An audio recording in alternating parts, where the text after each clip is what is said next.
Hello everyone and welcome to my channel today. My name is Shiju and if you're new here, this is me.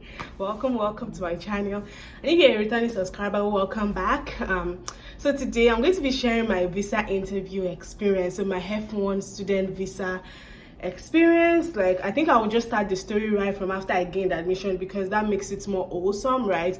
Like, you're able to know like some of the steps I took, providing some documents to get my I-20, and then scheduling the visa interview. I did every single thing myself. I did not use any agents. Basically, my major resource was just resources that were online that I utilized. And I hope you find this video helpful today. Before you keep watching, make sure to give this video a thumbs up and subscribe to my channel.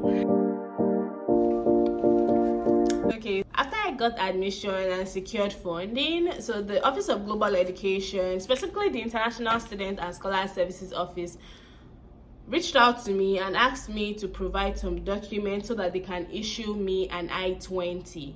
The documents they requested for were my passport, so like my Nigerian passport, this one that we get from the immigration services, and a bank statement showing proof of funding. So I read that and I was like, I feel like I've calculated this. My assistantship covers everything fully. Like, they cover even my living expenses because I won't be paying for housing or anything. So I was wondering, I was like, where is this coming from? Was there a miscommunication somewhere? So I sent them my passport and then I now wrote back to them and I broke it down, like, based on your breakdown of the living expenses and based on the breakdown of what my assistantship covers, I believe that my assistantship covers everything in full and I should not need to show proof of fund like a bank statement or anything again. And then my assistantship contacted them with the breakdown. So what the mistake they made was, like, they kind of took it like every other assistantship that some students still have to like show proof of living expenses. Mine was different, right? So I didn't need to show that, and then they acknowledged that, and then they were like, we're sorry, you do not need to show any additional proof of funds. We'll be sending you your I-20 very soon. And they asked if the address on file, so the address they have for me on file as at the time of application is still the same address they should send it to. And I said yes, that the address on file is still valid. And then they said that within like 2 to 3 weeks that I would receive my I-20 in a mail. So my school used DHL to send my I-20, and in the packets there was like my admission letter, I-20, like some welcome to campus, just some general documents like that, just to welcome me to campus. And they also referred me to the website and they were like, yes, you can check here if you need information on how to like apply for a visa and things like that. Yeah, because I'm looking at it here. They have greetings, details of admission, immigration notes and things like that. So yeah, I also had admission. The admission letter was also on the portal as well, so I could download my admission letter from the portal. So I had all those at my disposal. So I feel like I've been saying I-20 since, and I didn't even explain what an I-20 is. So an I-20 is this certificate of eligibility for non-immigrant student status. Basically, it has like your information on there. It has the school information as well, like your program of studying, like your financial. So the breakdown on my I-20, there's this estimated average cost for 9 months, and then student funding for 9 months. There's like the school attestation as well that the school designated student official signed, and then there's also like a student attestation. So you just have information of like your whole admission information and things like that on the I-20. And the I-20 is like a 3-page document, just 1, 2, 3 pages. So yeah, without the I-20 you can't apply for a visa basically. So yes, so prior to getting my I-20, right, I already started looking online to see what I needed to do to apply for like a US student visa. And I went online, I did my search, I started making a bunch of notes like that to get me ready for when my I-20 comes and I need to apply. So I still had enough time, so I was in no rush. So I used that time to adequately prepare well. So basically after my I-20 arrived, I went online to US, what's the name of the website? To ustraveldocs.com. This website provides you with information you need to apply for, like a US visa, any type of visa you need to apply for. Well, I was looking for a student visa, so I went to the student visa webpage. I already knew that I was going to apply for the F1 student visa. My school already indicated that, and it's even on the I-20 as well. And they have this like web page of like guidance and things to take note of when applying for a student visa. So I use that as a resource as well. But this student visa web page on US Travel Docs provides like a list of application items that you need, like a non-immigrant visa electronic application, DS-160. So that was the first thing I filled out. This DS-160 is like you fill your information. It's just like an application for non-immigrant visa. So you go online, you fill your information, your parents' information, your house address, what type of visa you're applying for, where you are going in the US, how long you'll be staying for, and a bunch of information. As when I applied, they did not ask me for my social media information. However, barely 2 months after I applied, my friend who applied, they asked her for her social media information, and I believe that is still the same thing right now.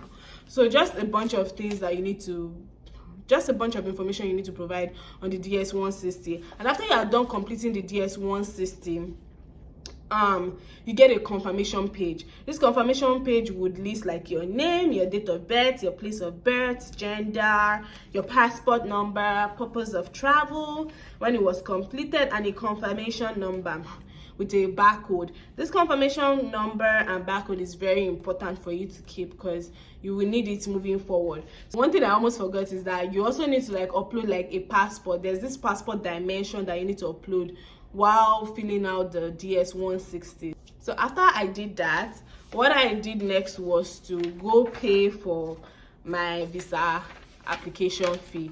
Basically, I paid at GT Bank. I still have the transaction receipt right here. I did not throw anything away. I paid at GT Bank. I paid, how much did I pay then when I applied? I paid 59,200. So after I paid the application fee at GT Bank, I waited a couple of hours because I was not sure if it would automatically reflect that, you know, I've paid this and everything. So I just decided to chill and wait a couple of hours, and afterwards I went online to book an appointment, and then I got a date. There were a couple of dates there, so I was like, what dates do I want? Which one would be most comfortable? I didn't want too far out, but I did not also want a date that was very close as well. I ended up picking a date, and I printed that confirmation slip out. The appointment confirmation will have like applicant details. It will have your name, your passport number, your visa class, appointment made by, number of applicants. Then to also have the consular appointment details. Mine was in Lagos. You know, it had the time. It was 6:45 a.m. at VI. And then it also has like document delivery information. So like, how do I want my, if my visa is approved, how do I want it delivered? Like, where's the pickup location basically? And then it also had my MRV fee payment. So like, that's the visa application fee that I made. It had the confirmation number as well, and on it as well, it has the DS-160 confirmation number with the barcode and a UID number as well. So that's what my confirmation slip looks like. And then there was also like an instruction generally of like what to do, like what not to bring, things that are not allowed and what is allowed. So I already knew what was not allowed, and what I did was a message came in, so I got distracted. So after doing that, I had to go pay my service fee. They call this Student and Exchange Visitor Program Service I-91 payment. So every institution has like a service number, and that's what you use when you are paying for the service fee. The annoying part was that I could not pay using any bank in Nigeria. It was also annoying. I was not sure of how to pay the service fee. However, I came online and I went to like, I searched online. I was trying like how to pay service fee. So I found this website like that help Nigerians and some other countries that they just can't pay service fee from their country to pay service fee. So I was like, what should I do? Should I use them? Or should I use somebody living abroad? Or a couple of people mentioned something about Western Union. I was like, should I use that? But I was like, you know what? Let me risk it. Let me tell you, if I had lost that money, I would cry. I'll be like, oh my gosh, this money. But yeah, I was able to pay the service fee. The service fee as at then was $200. So I used that service. They helped me pay, and then I was able to download the confirmation slip from the website, from the SEFP website. Okay, so now we are close to the interview day. So my interview was in Lagos, and then I had family members in Lagos. However, their places were not close to like the interview venue. As a result, I decided to book an hotel because I was like, I don't want my interview appointment is 6:45 a.m. I don't want to be leaving Magodo at 6:45 a.m. to get to VI. At what time, who knows, because the traffic is crazy in Lagos. So what I did was I decided to book an hotel close to the embassy, just so I could get there early and go from there. So I booked that hotel. I made sure that I took all my documents with me, and I'm going to tell you all the documents I took. Okay, I had a list, and that list is still here. I didn't throw it away. So I have on my list your DS-160 confirmation page, your valid Nigerian passport, your 2x2 photograph, your visa application fee receipt. So I took the GTB application fee receipt, and then I now took the appointment confirmation page as well, that would show that yes, I have an appointment. And then I took my service fee receipt as well, in case they were like doesn't look like you paid the service fee here, or you know, we can't find this here. So I took that as well. I took my I-20, very, very important. I took my admission letter. So I had an admission letter from my college, I had an admission letter from the university, I had my admission letter from like the Division of Graduate Studies. So I took everything, even the congratulations that the Office of Global Education sent me, I took it as well. I have it here. I took my GA funding letter to show proof of funds. So I had this letter that broke down the funds, that said tuition covered in full, stipend, housing, broke everything down. So that's the funding letter from my unit. I took it. I also took my certificate from my institution, OAU. I took like my, you know, this certificate that showed that I graduated, and this is what I graduated with. I took that. I took my birth certificate. I took my teacher's registration, this CRCN registration certificate, I can't remember what it's called. I took a photocopy of my passport page as well. I took my high school living certificate. I took my WAEC certificates. I just took so many documents. I hope I'm not missing anything here, but this is what I had in my list. Like, and then at the end I said, take all the documents you can find. Yeah, because I just didn't want them to ask and then I have nothing to show for it, and then later I'm like, I don't have this. No, I was like, every single document I would take. Yeah, so that was what I took with me, and I put everything in a clear bag. I put all those documents in a clear bag, because remember that I said that they had these instructions of what to bring and what not to bring. So I put that in a clear bag. Plus I already read online, I think it was on Neraland, when I was preparing for the interview, I found this transcript, and some people were saying that there are some people that will be outside. They say that if you take a bag, there are some people outside there that you have to pay to help you hold your bag, because there's no way you keep it unless you had somebody that brought a card that can help you hold it. But I was going alone and I didn't have that, so I just put everything I had in a clear bag. And they said no cell phones as well. So one thing I did was to keep my cell phone back at the hotel where I stayed. I was like, fingers crossed, I hope nothing happens, I hope I don't need to call anyone, but I'm going to do this. So that morning when I went there, I got there like I left my hotel at 6 a.m. I was already there like 6:15, 6:20. I can't remember what time I got there exactly. My plan was to leave the hotel at 5:30 now, but the Uber I called like got to the front and then said, oh, you're going to the embassy, I'm not taking you anymore. I'm like, what? You're already here? I felt like crying, let me tell you. I felt like crying. I was like, what do? I was already panicking, and then I was like, you know what, Esther, calm down. You've prayed to God, God will help you. So I was like, God, please help me. Like, I need to get to this place. So I tried my luck again and called another Uber, and then luckily this person came. So I left my hotel like 6 a.m.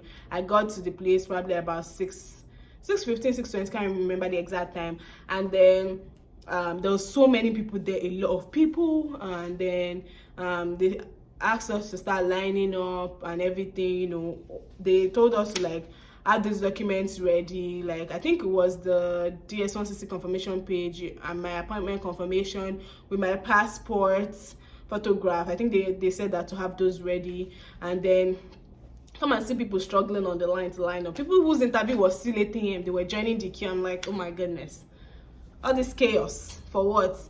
So when I finally got in, somebody confirmed, like there were some people scanning the barcode and then confirming that I have an appointment. So they took my documents, they confirmed all that, they checked, and then I moved on inside where I was directed to like somebody to thumbprint, take my thumbprint. I can't remember if they took like a facial picture or not. I can't remember, but I know that they definitely took my fingerprint. I said thumbprint. I kept on saying thumbprint. My fingerprints. So they took that, and then there was somebody else that was directing you to the VO to go to, and here I was on the queue. I was like, oh my gosh, how messy, like what do I do? So like we got to the queue. I got to the queue. There was one person I wanted to go to because I was like, it looks like this person is smiling, this person is nice. However, the person on the queue directed me to another line, and this person had been rejecting almost everybody. And I was like, oh my gosh, I'm messing. However, when I got to the queue, I joined. There were 3 people in front of me, all of them were rejected, and I personally, just listening to the conversation, because it's in an open place where you hear what people are saying, right? I felt like it was just due to lack of preparation and not because the VO didn't like them or something, because one person did not even know why they were going to the US. They applied for like a visiting visa, and then they said they wanted to study, like, you know, it just didn't correlate. You could hear all those conversations. Another person didn't know their parents' occupation. I'm like, these are simple things that you should prepare for, that you should know. Not even prepare for. How will you know what your father is doing, like, or your mom is doing, if you, or your guardian, whoever you're living with? How won't you know what they're doing? Like, I was baffled that day. I was like, okay, these are legit rejections. So I was like, Esther, calm down, do not be afraid, you will be fine, you'll be good, you know, you have no need to worry, you've prepared. Because even like when I was in the hotel, I kept on reading transcript on Nairaland. I was checking a lot of things. I was like, okay, this is the transcript I'm reading. And then, you know, I already did my own transcript as well. Like, I already kind of prepared the transcript. Like, if they ask me these questions, maybe this is what I would say. I'm like, I'm not trying to say what people have been saying. I'm trying to be unique and everything. This is that I know that when it gets to my turn, they won't ask me, why are you going to study in the US or anything like that, right? So, it got to my turn, I moved forward. I was still a bit scared, but, you know, deep down I was praying that God, please help me. And I got there, and then the VO asked me to pass my, you know, passport and I-20, which I did. And then he said that it looks like you're going to Kent State University. It looks like you're going to Kent State University for Higher Education Administration. And I was like, yeah. So it was like, what did you study in school? I was like, I studied English education. And then it was like, when did you graduate? And I was like, I graduated in 2017. Then he said, what have you been doing since you graduated? Then I was like, you know, I've been teaching, and then I went for my youth service. I was trying to give like a little story, and then it was like, when did you graduate? He asked me the question again, said, when did you graduate and what have you been doing since then? So I said it again. I was like, I graduated in 2017, and then I've been teaching since then. I did not even say youth service anymore, like I said in the first place. I said I graduated in 2017, and I've been teaching in a school since then. And I think all these things, you know, maybe they were trying to confirm what I also feel on the DS-160, because they ask you what you've been, like in the DS-160, they ask you to kind of feel like your employment details and things like that. So one thing I would say is that just ensure that if they ask you a question, ensure that whatever question they ask you correlates with what is on your DS-160 form that you filled, because there's this section for like employment history and everything, and I already feel that I was teaching in a school. So I was just like, you know what, just say you graduated 2017 and you've been teaching since then, because I thought while I was doing my NYC as well. However, I put it there as teacher, then I put in parentheses core member. So I just put it there that I've been teaching since then, and then it was like, okay. And then he said something I did not hear clearly, probably something in terms of like approval. I didn't hear him clearly, and then it just passed me to sleep. Oh, one thing I forgot to say is that every single question that this man asked me, I asked him to repeat, because I could not hear him clearly. When he told me, at that point, I was already scared that, you know, I read online that some videos, if you ask them to repeat themselves, that they would deny you. So I was like, I can't hear you, I'm sorry, can you repeat that? Like, you know, I said it in the nicest way possible because I didn't want to offend him. But the truth is, I didn't hear his questions clearly, so I had to keep asking him to repeat himself. But my interview was very short. I mean, he repeated himself only twice for the questions. So I don't know if you can see this, but this was the white slip that he shared with me. And then I collected it, and Simi said, is that all? I was like, is that all? I can't remember if I said, is that all or is that it? And then I remember knocking myself in the head that, what else do you need? And I was like, yeah, that's it. Oh my gosh, I was so happy, but I didn't show it. I was just like, Oh my gosh, I was just smiling. I was so happy, but I maintained my composure until I walked out of there. And then there was this one of the security personnel at the entrance was like, "Oh, you have a white slip, congratulations!" I was like, "Thank you," and that's why I just screamed. I didn't know what I was like, "Yay!" Oh my gosh, yeah. But I was very happy that I got that visa that day. My visa interview was pretty straightforward. Nothing like, oh, why are you going to study and everything. All the questions I prepared for, like nothing from there. But I mean, I did see some questions that they asked that when did you graduate and stuff. So like, but I just thought it was going to start with like, okay, why are you interested in this study and why are you interested in this course and all, but nothing of sort. And yeah, that's the end of my visa interview. I got back to the hotel, I screamed, I called my parents, I called my family. I was like, yeah, your girl has a visa and everything. And I got my visa 3 days after. And yeah, time to prepare for my journey to the US. So that's my US F1 visa interview experience. I hope you're able to learn 1 or 2 things from this. I tried my best not to make it long because I had a lot to say, but it looks like it's still long anyway. But hopefully you're able to learn from this and also prepare for your interview. Make sure you take all necessary documents. Make sure you prepare for like any questions that they may ask, like why do you want to study in the US? Why the US? Why are you interested in this course? What have you been doing since you graduated? What's your like work history? Do you have family members in the US? Like, there are so many questions that they may ask. Just try yourself to be prepared. There are even many questions that they will ask that you might not prepare for, but overall, just to maintain your composure. And I wish you the very best of luck if you're interviewing for a visa. So yeah, that's it from me today. Do not forget to like this video and subscribe to my channel. Bye. Okay, I don't know what's wrong with you, but bye.